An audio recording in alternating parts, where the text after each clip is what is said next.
So, over the past 3 years, recording across the world has become a thing. Doing collaborations with other musicians in other countries and sending files across the internet. Myself and John Lally have been doing this now for 2 albums. I just wanted to take a second to show you how I've had to fix a couple of small issues that have come up over the years recording. Johnny sent me a snare file that was just a tiny bit too hot, digitally clipping. So today I want to show you how I replaced Johnny's snare drum.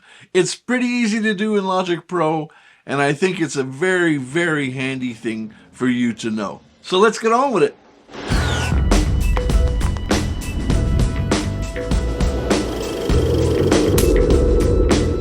I wanted to show you, first of all, the snare drums Johnny gave me that I was having the problems with, so I'll play that here.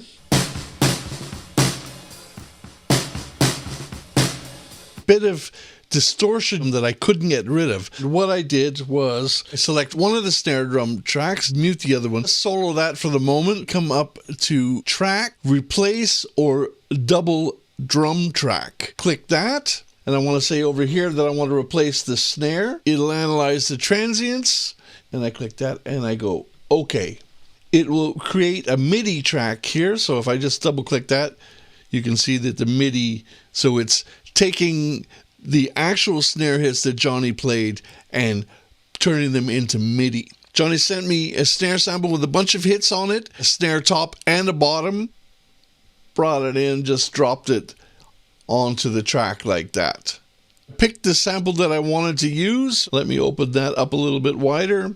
My cursor to exactly before it. Command T, cut. Brought it to the end and cut again. Then I deleted the other 2 bits. So I took the sample, dragged it over to the side, and dropped it into Quick Sampler.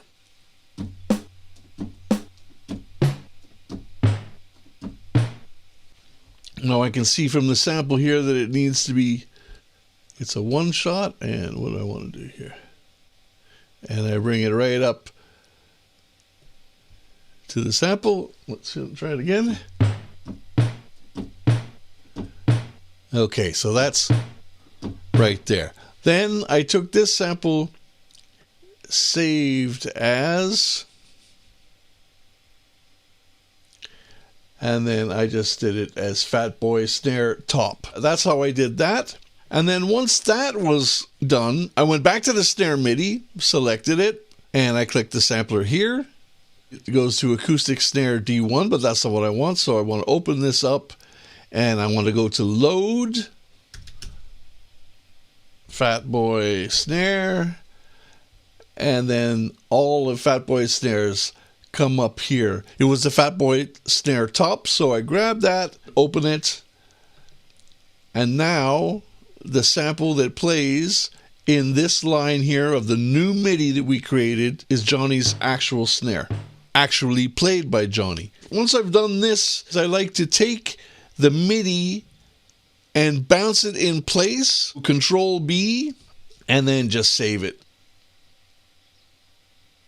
And then that will create a new track, which then gives me a stereo bounce of Johnny's snare drum. Now the new Fat Boy Snare, which is actually an audio file, not a MIDI file, so you can get rid of the old one here or just hide it. So that was one way that I did it. The other way I was able to do it by searching through my files, finding a snare drum that I already liked that John had done. I can see that there's a snare, which is an audio file here, which I then select and add. Don't want to import tempo information because I just want to get the sound of the snare. Then I do the same again with this new track. Just select one of the snare hits that I like. Do Command T again. End of the sample, Command T again. Get rid of the rest of it. Drag this down to the bottom just so it's easier for you to see. I'll take the new sample that I created, move it over to the left over here, go to Quick Sampler once again, and then it's the same from there. Save the sample, and then you import it into your MIDI just as I showed you before. Apparently, 70% of you are not subscribed to the channel. Go on down below and subscribe. Hit the bell button, smash the stuff, you know what to do. Fix Johnny's drums by using Johnny's actual drums sampled.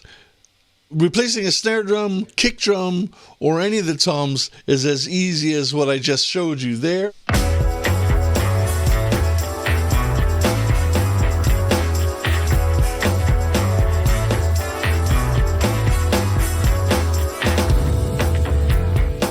If I solo the drums so it doesn't have that fizzy sound anymore, which is cool. Also brought a sample of one of Johnny's snare drums with no snares on it at all, so just the crack, and then added to the bottom and the top. It just gives it a nice crack. A great little trick to actually get more smack out of your snare drum. I know that it really helped me learning how to do this, because otherwise I had a snare track that basically I couldn't use. So it was either Johnny was going to have to redo the entire kit, or I was finding some way to do it. In the old days, people would drop a sample in, a snare drum sample of somebody else, but I don't really like to do that. I like to use the actual person and an actual snare hit that Johnny had done himself. It doesn't even feel that much different than his real drums. It's just the sound is a little bit different. So it feels as if he's just playing the new drum, or the new sounding drum. Thanks for hanging out, guys, and I hope this is of some value to you. And we'll see you next week.